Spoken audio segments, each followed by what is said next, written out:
السلام عليكم ورحمة الله وبركاته. كل سنة وانتم طيبين وإلى الله أقرب. الشغل الجديد كله عندنا، بس أنا عايزاكي قبل ما تجيلي عشان كل ده في منه التقليد.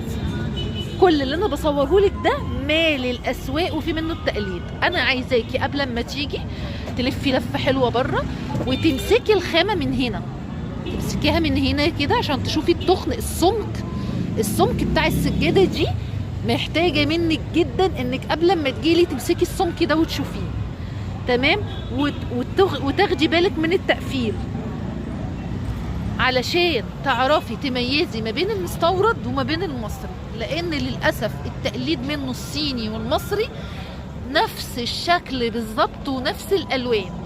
الخامة لما بتمسكيها في الإيد والتقفيل هو ده اللي بيوضح لك اللي انت هتشتريه ده هل مصري ولا مستورد. طيب ايه الفرق يا ام جمانه ما بين المصري والمستورد؟ ان الشغل المصري حلو وكل حاجه وتمام، بس بيبقى عمره اقصر لازم من المستورد تمام. مش عايز هركة قوي في الغسيل، يعني عايز الناس اللي ما بتغسلش كتير، عايز الناس اللي بتغسل يدوي، ما ينفعش احطه في غساله، ما ينفعش اعمل بفرشه. لكن المستورد لو انت عندك هركة ولاد، هركة عيال، لا اغسلي زي ما انت عايزه في الغساله، عايزه تغسلي في بصوا بقى وانا بعمل لكم الفيديو اهو، دخلوا علينا كده ناس عزاز علينا كانوا واخدين مننا قبل رمضان اللي فات، صح كده؟ قولوا لنا بقى ايه رايكم في الحاجه؟ غسلتوها الاول ولا لا؟ غسلتيها. ايه رايك في الغسيل بعد الغسيل؟ لا بسم الله ما شاء الله على لون.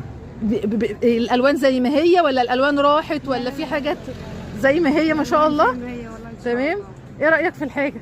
والله بسم الله ما شاء الله، ربنا يرحمكم، ربنا يبارك لكم. الله يعزك، الله يعزك. والله حاجه جميله جدا والله، وجماعه يعني غسلوا مره انا غسلتها 3 مرات.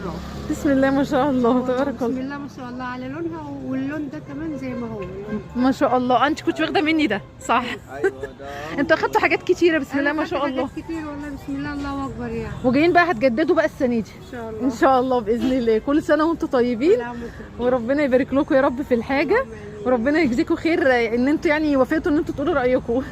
الله يجزيكم خير ان شاء الله. احنا لو احنا شفنا الفرشه كانت تعبانه ما كناش جينا لك تاني. ايوه جايين من بعيد كمان. انتوا بتيجوا من محافظه ايه؟ قولي لي بقى. كفر الدوار. احسن ناس، بس احنا يعني برضه هنا احسن ناس والله، هنا وقاعدين هناك وهناك ما شاء الله. اصل انا لاحظت ان انتوا بتفرشوا مساحات كبيره، فعرفت ان انتوا هناك المساحات كبيره بسم الله ما شاء الله. ايوه بسم الله ما شاء الله. ربنا يا رب يكرمكم.